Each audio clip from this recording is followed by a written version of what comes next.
இப்போ நம்ம பச்சை துவரை கத்திரிக்காய் போட்டு தொக்கு பண்ண போகிறோம். ஒரு வானலியில் கொஞ்சம் எண்ணெய் ஊற்றிக்கோங்க, 2 டீஸ்பூன் எண்ணெய் ஊற்றிக்கோங்க.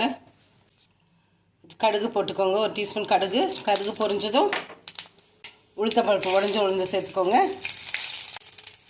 வெந்தயம் ஒரு 1/2 டீஸ்பூன், 1/2 டீஸ்பூன் போட்டிருக்கேன். சீரகம் சேர்த்துக்கோங்க, ஒரு 1 டீஸ்பூன் சீரகம். 2 கீரின மிளகா, வெங்காயம். இது கொஞ்சம் பொன்னிறமாக ஆகிற வரைக்கும் வதக்கிக்கோங்க. கொஞ்சம் உப்பு போட்டுக்கோங்க, உங்களுக்கு எவ்வளோ தேவையோ அந்த ஊற்றிங்க. அது கொஞ்சம் நேரம் வதங்கட்டும், ஒரு 5 நிமிஷம் வதங்கட்டும். வதங்கும் போதே கொஞ்சம் கருவேப்பிலை போட்டுக்கோங்க.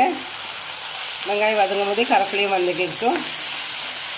இஞ்சி பூண்டு பேஸ்ட் போட்டிருக்கேன், அதுவும் கொஞ்சம் வதங்கிட்டோம். வெங்காயம் ஒரு 5 நிமிஷம் வதங்கந்தோம். மிளகாய் தூள், குழம்பு மிளகாய் தூள் போட்டிருக்கேன். நான் ஒரு 2 டீஸ்பூன் போடுறேன். உங்கள் காரத்துக்கு ஏற்ற மாதிரி போட்டுக்கோங்க.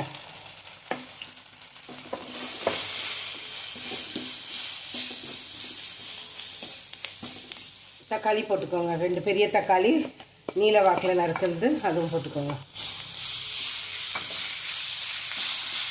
நம்ம துவரை வேக வச்சோம் இல்லைங்களா, அந்த தண்ணியே ஊற்றிக்கோங்க. அந்த தண்ணி மட்டும் ஊற்றி கொஞ்சம் நேரம் வதங்கட்டும். மூடி போட்டு க்ளோஸ் பண்ணிவிட்டு ஒரு 5 நிமிஷம் வதங்கட்டும். தக்காளி மசிஞ்ச பிறகு நம்ம பார்க்கலாம்.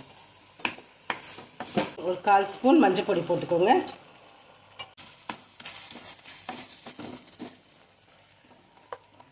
பச்சை துவரை இருக்கு இல்லைங்களா, அது போட்டுக்கோங்க.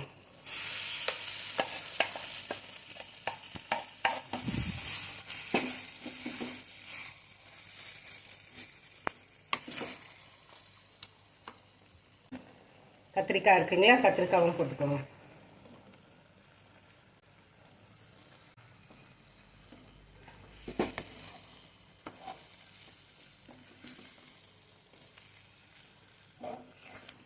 எல்லாம் போட்டாச்சு. இப்போ தண்ணி ஊற்றி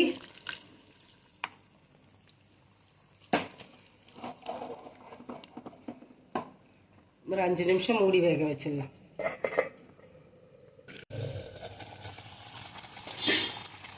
இப்போ ரெடி ஆகிடுத்து. 5 நிமிஷம் கழிச்சு